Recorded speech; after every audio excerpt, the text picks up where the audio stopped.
Unsyndicated presents Shep and Sean, featuring Matt Shepard and Sean Baligian.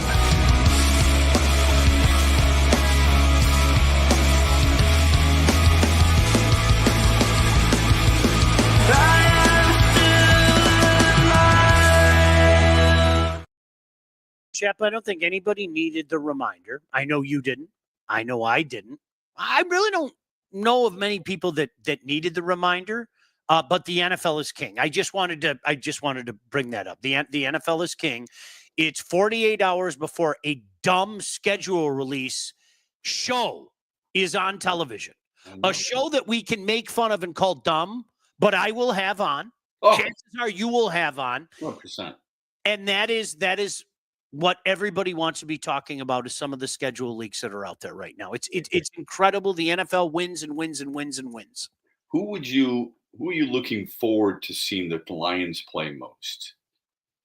That's a hard question because their schedule is loaded with the Ravens and the Bengals and the Steelers. That's just traditionally Washington, Philadelphia, Kansas City. Hi, Tom.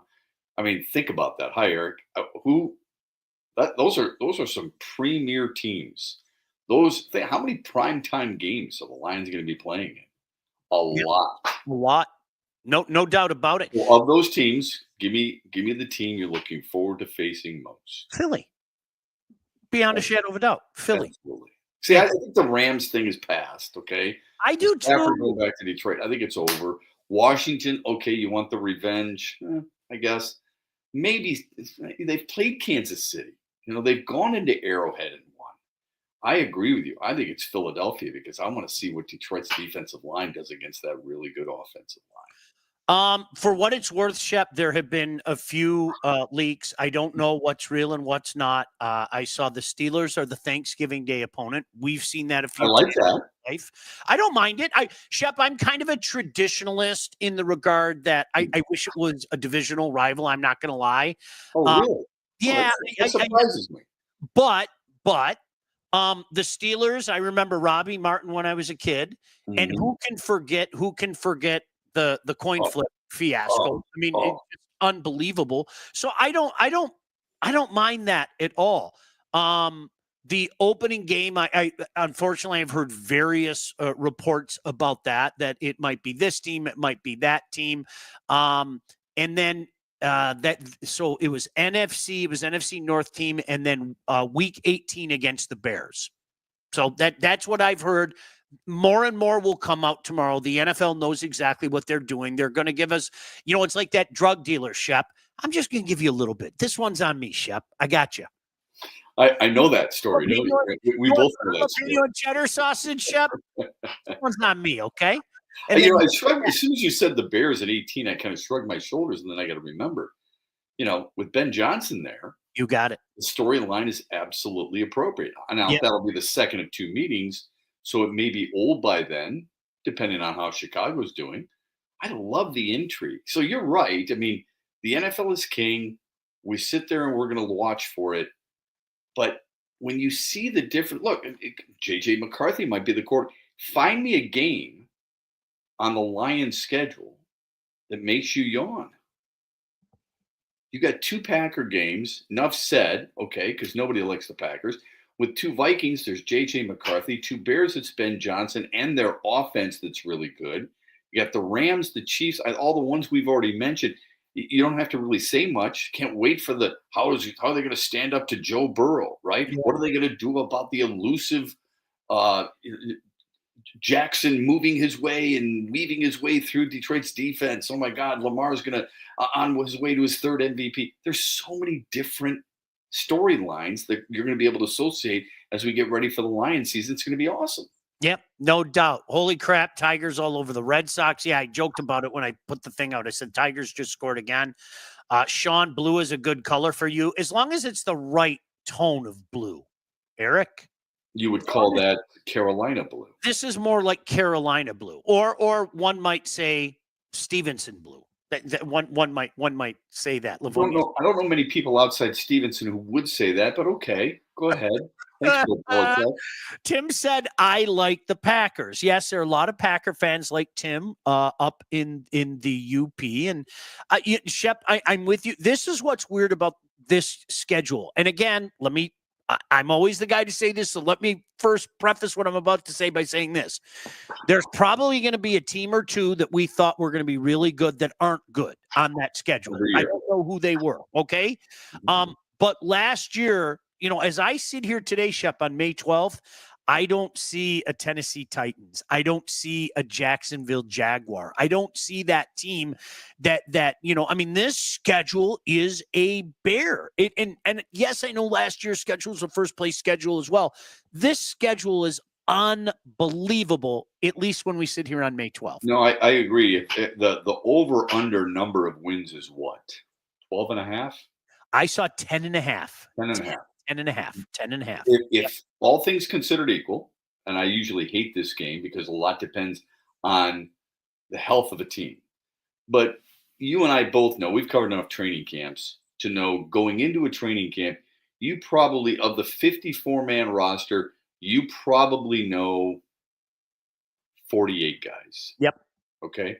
Yep. Knowing that, without a surprise, they stay healthy, would you take the over or would you take the under? I would, Shep, I am not a betting man. I just, something I did many, many years ago and I just don't do anymore. I would put a minimal amount on the over. And when I say minimal, I mean a very small, like you're talking about 11 wins. Yes. Yeah. I would do something like that. Yes. They ain't going 15-2 again, right? No. I don't. No. The schedule is just so flipping challenging. This really is the equivalent to an SEC schedule. Oh, yeah. If you're looking at it from a collegiate standpoint. This is as hard a schedule. I don't want to get too dramatic here. It's as hard a schedule as I've seen a team play. Yep. Not just the Lions. Yep.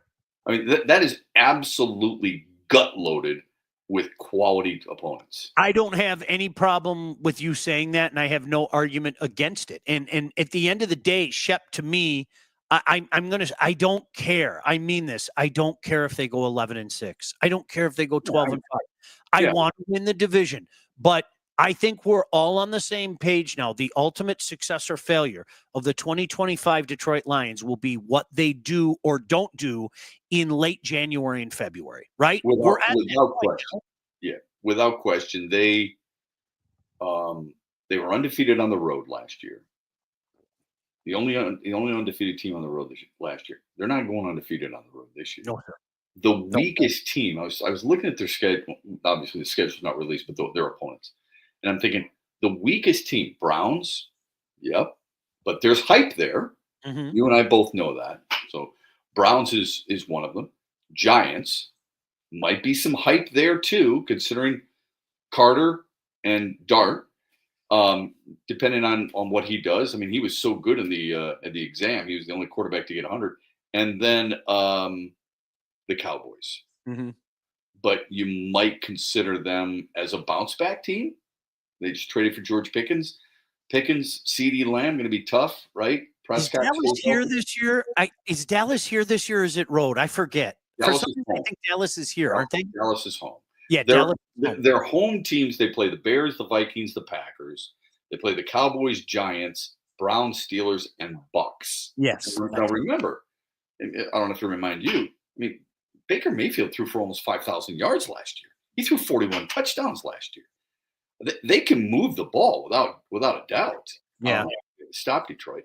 But those are the home games. The road is an absolute gauntlet. It's incredible. Yeah. There isn't a break. I mean, again, on paper, okay, this is the National Football League, and if we learned anything, one or two of those teams are going to be bad. And Shep, what's important to me is when do we get Cincinnati? Because if we get Cincinnati in the first 7 weeks of the year, we're okay. We're okay. They become the greatest team in the history of mankind, and nobody wants to play Cincinnati late November on. So you know how that works. This is a good question from Tom. Will they play overseas this year? I mean, why the NFL? If I were the NFL, I'd be scheduling them overseas. They've been overseas once, right? But if I were scheduled, was it a couple times? Okay. Yeah, a couple times. If I were scheduled, I'd definitely send them over there. I mean, they are so red hot. Yeah, I mean, and it's not just Detroit, man. I mean, there's an allure to the Lions, because of how they play as much as anything else. I believe. Didn't we if I know we beat Atlanta in that crazy game where they missed the kick but then got the do-over. I think we got crucified before everybody got let go against the Chiefs, right? Remember that? I mean, it was just a massacre, and everybody was let go, of course, except for the coach, which that's the one I remember. I had forgotten. Lion logic. Lion. Well, it's there. It's real. You've lived it. Yeah. What's the window for Detroit now? 2 season. Yes, it's about health. I'll take Detroit on over healthy and to win the division. I think the window's larger than that, and it's because of Brad Holmes thinking ahead and playing chess. Thank you. I don't believe in windows. No. The moves he made for this draft, Shep, weren't for this year. They're for 2 years from now. Yeah, I've said this time and time again at nauseam. I don't believe in windows. The Bulls had a huge window. The Cowboys had a huge window. The Patriots had a huge window. The Niners had a huge window. I think if you're doing things the right way, and Sean said it best, the way Brad Holmes drafts, the way this team develops, I truly believe this team can continue to be a contender for a long time to come. I'm not going to put windows on it. You want to call it a door? You want to call it a garage door? Go right ahead. I just don't believe. I think they are going to contend for a long time with him in charge, because I think he builds the teams the right way. I'm telling you right now, you win a Super Bowl and I'm done. I'm checking out. That's it. No, you're not. You're not. No, listen. You host at least 2 podcasts a day. You will host 5 a day. I will drink so much. That might be it. I'm just going to go off into the woods like Nebuchadnezzar. I'm going to turn into a cow for 7 years, and then one day I'll walk back into Babylon, and they'll go, "Hey, isn't that our king?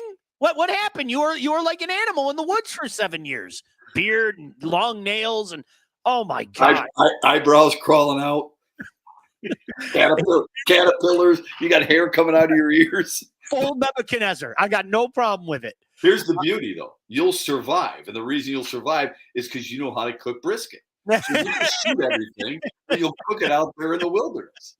There's no problem with Grizzly Adams. Grizzly Adams, my ass. It's Grizzly Sean. I'm doing it. Good. I'll get the beard fully going. Hey, if you're ready to take charge of your financial future, look no further than the Wealth Advantage Group, located in historic downtown Northland, owned by those 2 guys right there. 2 brothers, very handsome, I might add, with over 20 years of industry experience. They understand that your financial goals are as unique as you are, and that's why they offer personalized expert guidance to help you navigate the complexities of financial planning. Now, whether you're saving for retirement, you're getting ready to sell a company, you're already in retirement, it doesn't matter where you're at, because these are guys that can, as they've done with my family, help you through every step of your financial journey. They work with clients throughout all stages of life. They have clients in over 20 different states now. The investment world is a complex one. If you're ready to take your finances more seriously, call those guys. They're great guys. They'll take care of you. They have been successful. They'll be successful for you. It's the Wealth Advantage Group at 248-773-8574. Check out their website, www.thewealthadv.com.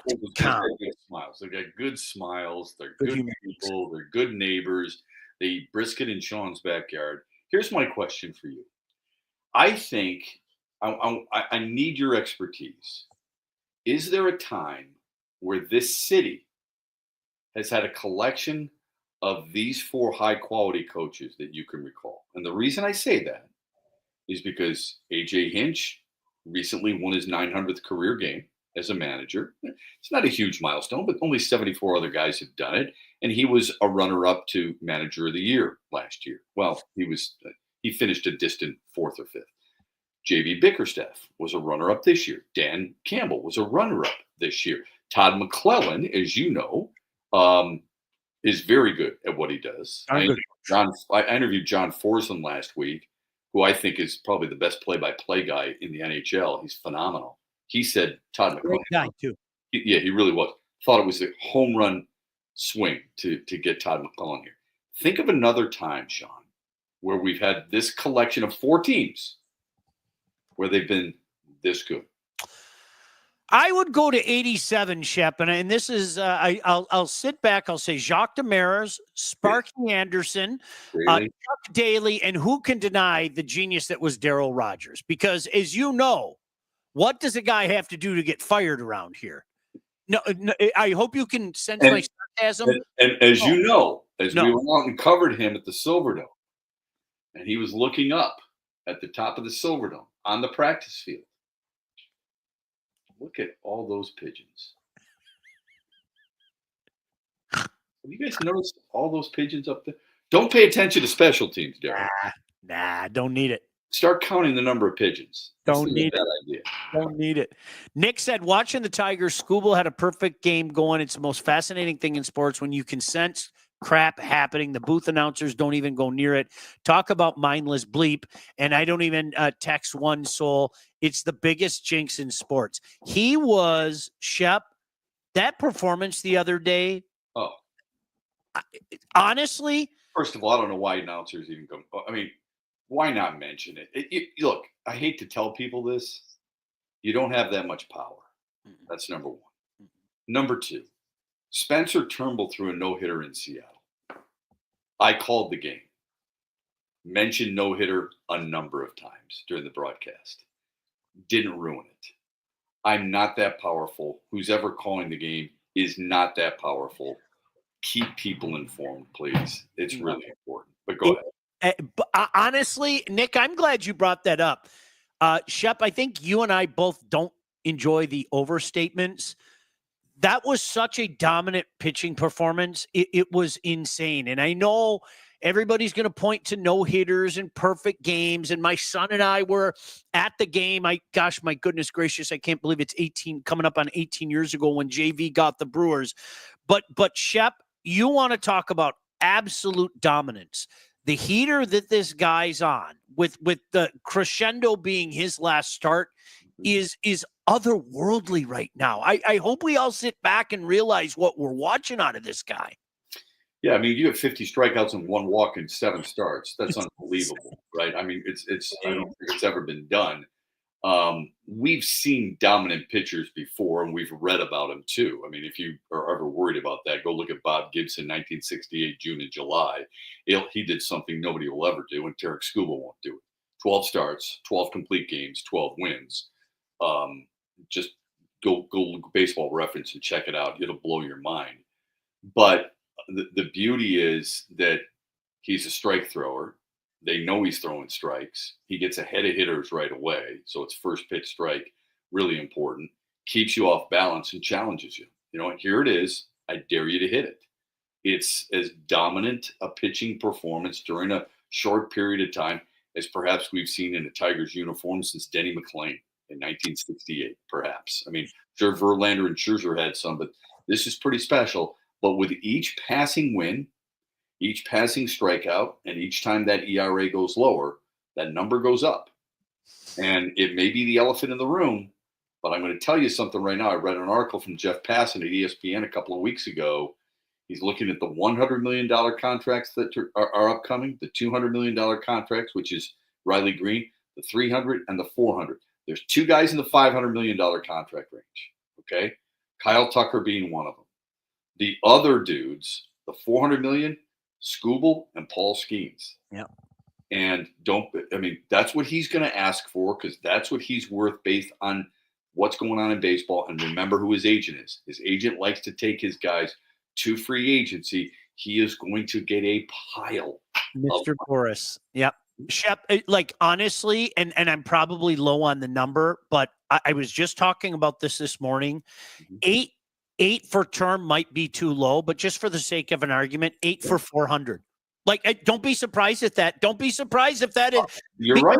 If I'm Scott Boras, I walk in, and this is what a nice guy I am, Shep. If I'm Scott Boras, I am such a wonderful human. Well, you are a nice guy, Sean. I get that. I'll give you that. Yeah. Well, but Scott Boras, if I were Scott Boras, I would be a really nice guy, and I would print out all the numbers and contracts for every pitcher in the top 5 and hand them to the team and just go, honey, baby. Yeah, I mean, Shep, really, what a wonderful position to be in. I mean, he's going to set the market. It's just that simple. Yeah, I mean, look, one of his clients is Garrett Cole. Okay, Yep.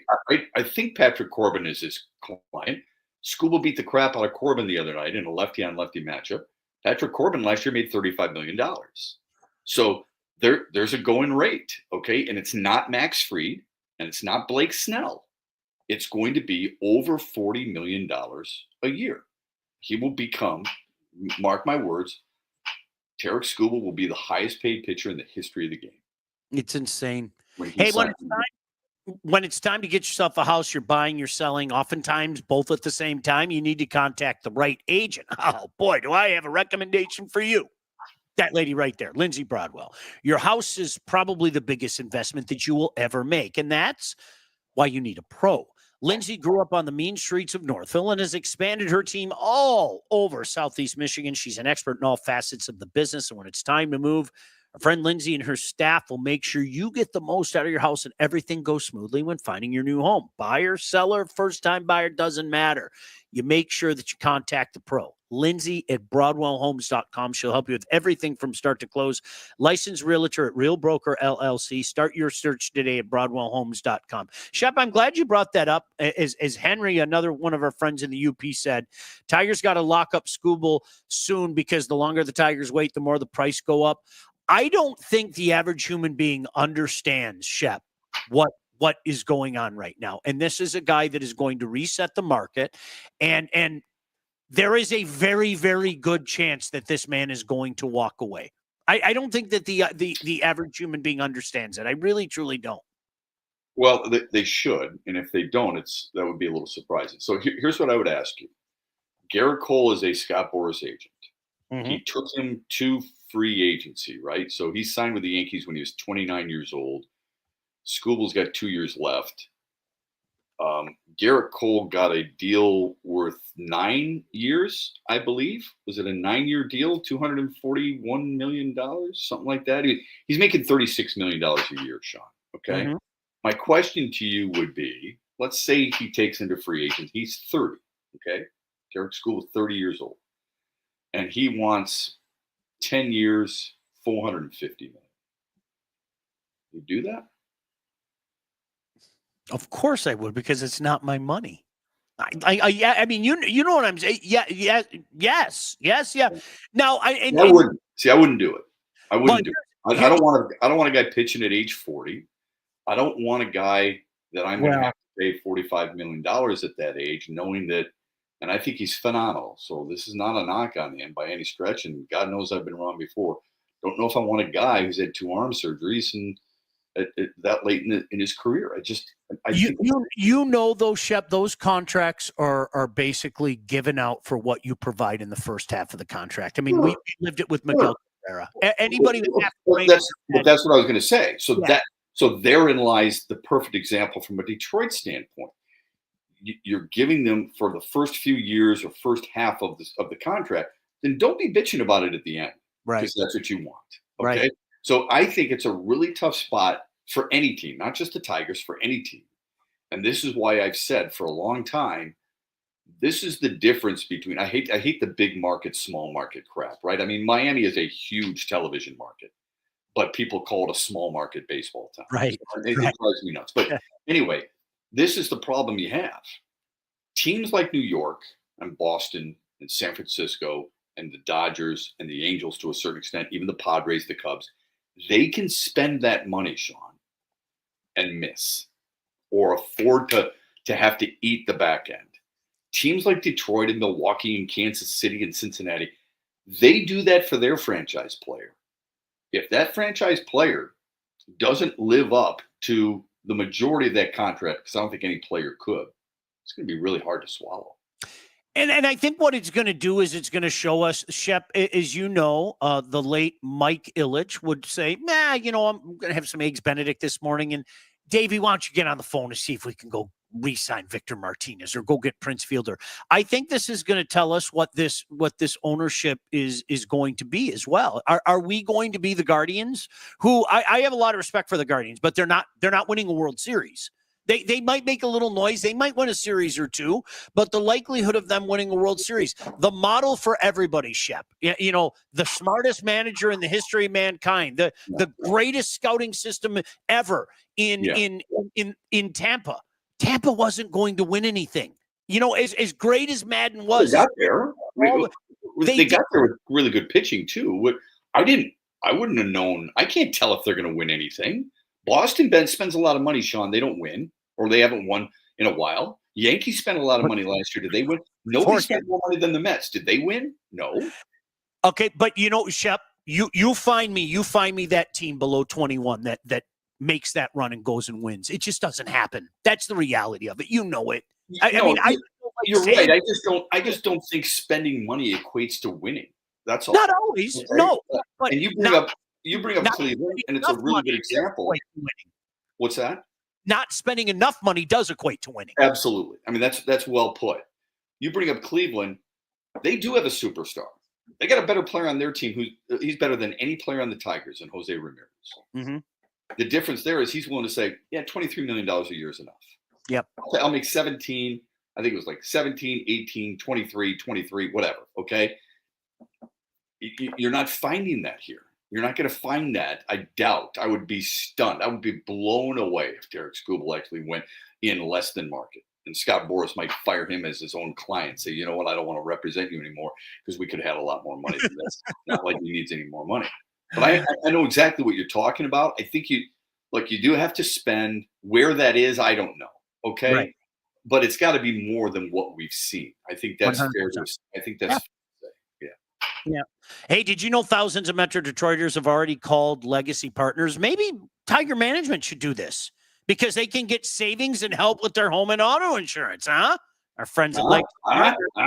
What about that, Mouth? Our friends at Legacy are one of Southeast Michigan's top independent insurance agents. They provide a full-service, one-stop solution for all of your insurance needs, personal and business, large and small. Legacy has helped our listeners by fixing mistakes other agents have made, asking the right question to get the right coverage put in place to properly protect you, and help save you some money. Chances are, if you haven't checked your policies in the last year, you're probably paying too much and you could be underinsured. What are you waiting for? Probably about it, man. They're absolutely paying too much. You know that. To help with your home, your cars, life insurance, whatever the case may be, call them 586-209-4106 or visit legacypartnersins.com. Henry just told us the Caps just scored, so it's 3-2. I cannot believe how bad the Caps have looked the last two games. How much of that has to do with being Carolina? I think a lot of it, and that's what I'm going to get to, because you know what? You want to change a narrative about yourself. Don't talk about doing it. Just go out and do it. And that's what Freddie Anderson is doing right now. Freddie has been playing so damn well. It's amazing. I don't think Logan Thompson's been that bad either. No, he hasn't. And Shep, to be honest with you, if you remember, I picked Carolina out of the East. You did. I know. With their goaltending. But when this series started, I was like, I don't know if he can match Logan with as well as Logan played. And he's out playing Logan right now. I'll give you credit. You're right. I forget who you picked out of the West. I picked Colorado out of the West and Tampa out of the East. I was really close. So you had Carolina. Who'd you have out of the West? Vegas. Oh, yeah, that's right. That's that's been a good series. That damn defense core, man. They're just, so before we get into that, Maple Leaf, you are watching Florida just lean on Maple Leaf. And that forecheck yesterday, you could see it happening. It's like that cumbersome burden that's on top of you, and there was not a darn thing they could do about it. Mm-hmm. And look, there were questions about their quote unquote toughness, and more in particular the mental toughness. But when you allow Florida to play their game, you're playing right into their hands, and I think that's what happened in particular in Game 4. I just that game yesterday, they just it was a heavy game. I like watching Toronto. They're not done by any stretch, man. I mean, I still think that series could go the distance. Hey, real quick before we keep talking on hockey, Nick said it's difficult for me to comprehend how much $450 million is. Me too, unless I lived in Sean's neighborhood. But here's the thing I would tell you, Nick. Remember this, just real quick. The reason we bring this up regarding Zach Wheeler is making $42 million. He's the highest paid pitcher, unless you count Shohei Ohtani at $70 million. If you're Scott Boras or you're the Tigers, or I should say at Tarik Skubal's camp, and you go into the Tigers, you think you're pointing to Zach Wheeler? Yeah. That's the reason I say the 45 per year, because it's going to increase. If you're them, are you not going and saying, hey, just out of curiosity, how much does Jacob deGrom make? Oh, that's right. He makes $37 million. How much does Blake Snell make? Oh, that's right. He makes $36.5 million. Sure, he's a 2-time Cy Young Award winner. My guy's going to win it for the second time. How much does Corbin Burns make? He makes $35 million. Yeah. These are the guys. You don't have to bring up lefties. I don't need Max Fried in a $27 million contract. I'm telling you, Tarik Skubal, like you said, Sean, is going to reset the bar and use all those examples, and he will go in and he'll tell anybody who will listen, my guy's better than all of them. You want to win? Sign him, and he'll get it. Nick said, oh, I think he gets the 45. Yeah. Shep, you know what it reminds me of? It might be more. I'm just using it now. It might be. No. Do you know what it reminds me of? The summer, was it 2018? Now all the years run together. It was 2018 where it was like we were all waiting for, as funny as it sounds, Derek Carr's contract. Yeah. Yes. Yeah. We were all waiting for Derek Carr because, again, and I don't remember who represented Matthew. Maybe you do. If I'm his agent, is the second I see Derek Carr's number, I'm ear to ear. I am smiling like the butcher's dog because I can walk in. There is not a variable on the planet that could tell anybody that Derek Carr is a better quarterback than Matthew Stafford. Right. And that reset and Tarik Skubal is going to reset the market, man. That's going to be the new measuring bar, you know? Yeah. And rightfully so. If it continues, okay, and if he hits free agency. Sean and I are only talking about if he hits free agency. If the Tigers sign him early, and I would, unless Skubal goes to his agent and says, I want it done, like Jose Ramirez did in Cleveland. Unless he says, Scott, I know you want to take me to free agency. I want to get it done. I want to stay here. That's a different ballgame we're talking about. But if he goes to free agency, I don't, even after this year, if Skubal told his agent, go get it done, I still think the start is 45 a year. Ken Holland, rumored to be the next general manager for the LA Kings. I know what people think about it here. Yes. Elliot Friedman reported that. I know what people think about that here. Shep, he is one of the nicest human beings. I know you'll agree with me. I really, really like Ken Holland. Okay. I don't think that Ken has a good feel for today. I just don't. I don't think he's got a good feel for about drafting wise. Yes, I really don't. I don't think he's got a good feel for today. It was easy to try to supplement Edmonton, and they came so close. They really did. I think LA is in a different position because there are some nice young pieces, but it's kind of a transitional period as well. I wish him all the best. Honestly, he's not a guy that I'm not just saying this. He's wonderful. He really is. Yeah. I don't know how well that's going to, there's some problems out in LA, and there have been.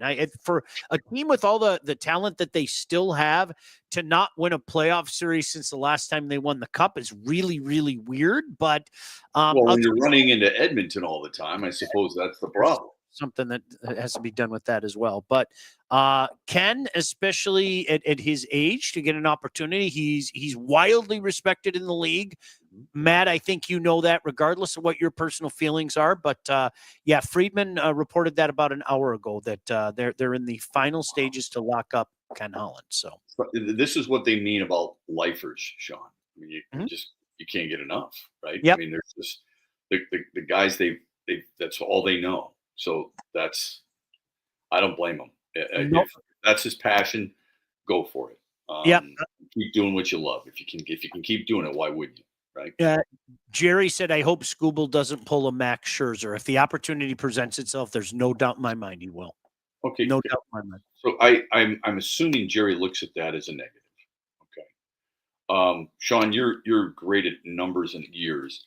I don't recall the contract offer to Max Scherzer that Detroit supposedly said, but I can tell you this. There was one day Anibal Sanchez had signed his contract.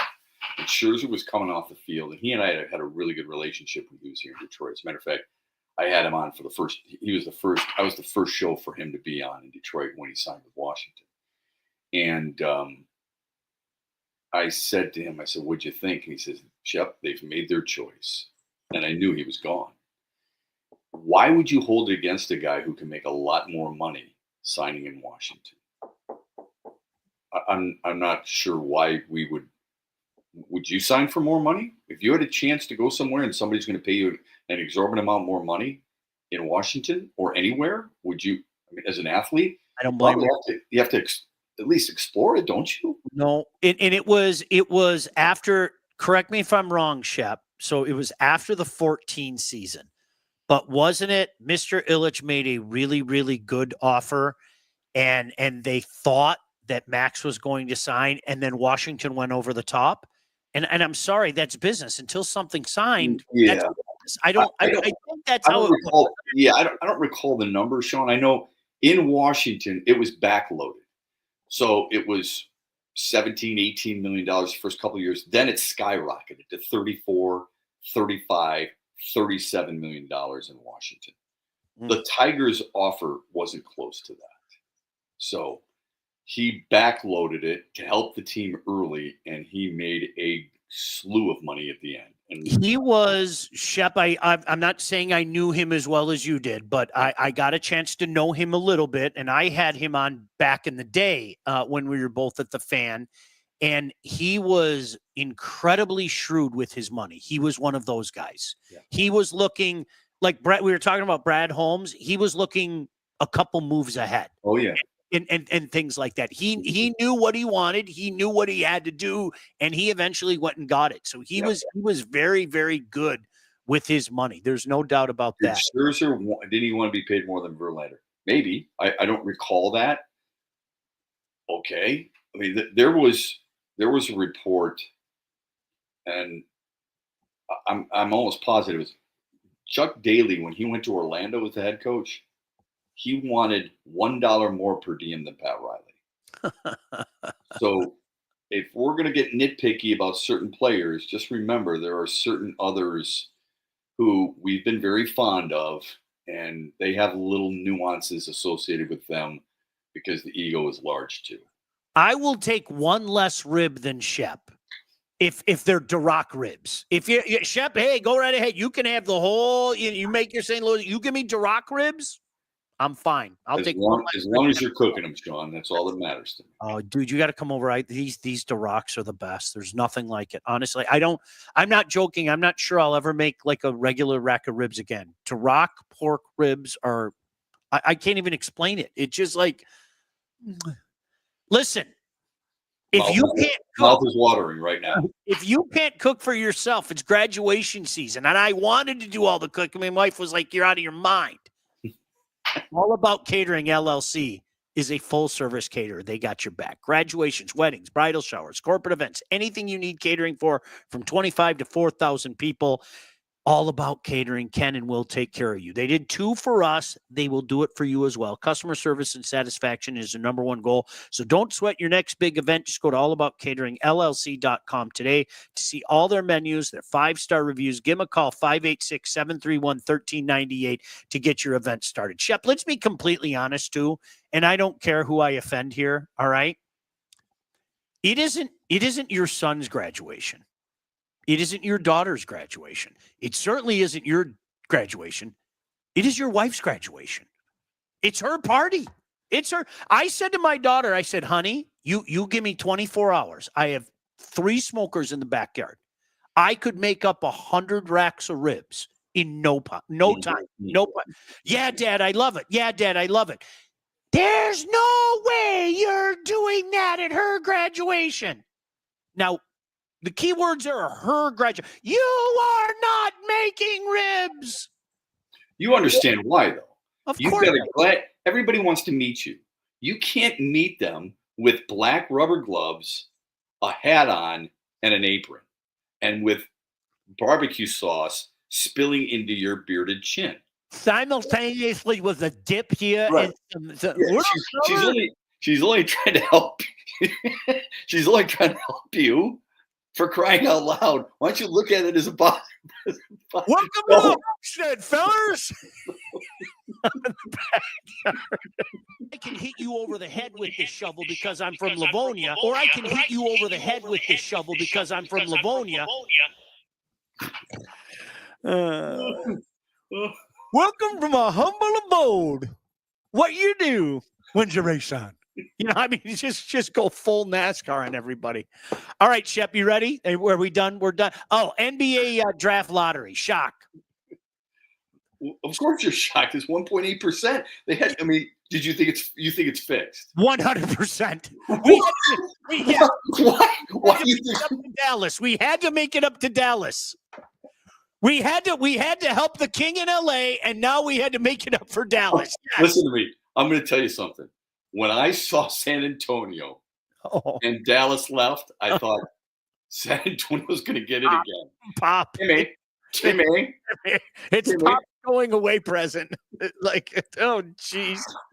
The NBA. It's fantastic. The El Jefe's going away present. He gets Cooper Flag to go with Victor Wembanyama. Right. Exactly. Steven Castle, and suddenly they're going to be, everybody wants them to be the dynasty. Right. Right. Hey, bud, always a pleasure. Make sure you check out Shep's morning show.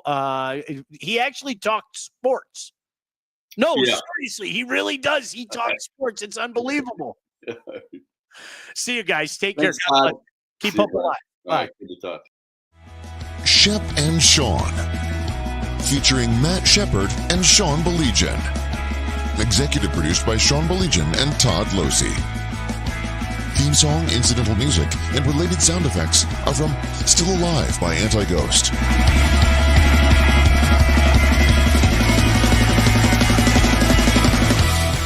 Engineering, mixing, and graphic design support provided by the Unsyndicated Podcast team. Don't forget to like and subscribe on all your favorite channels. While you're there, be sure to rate and review the podcast. Call the Unsyndicated hotline at 248-237-3257.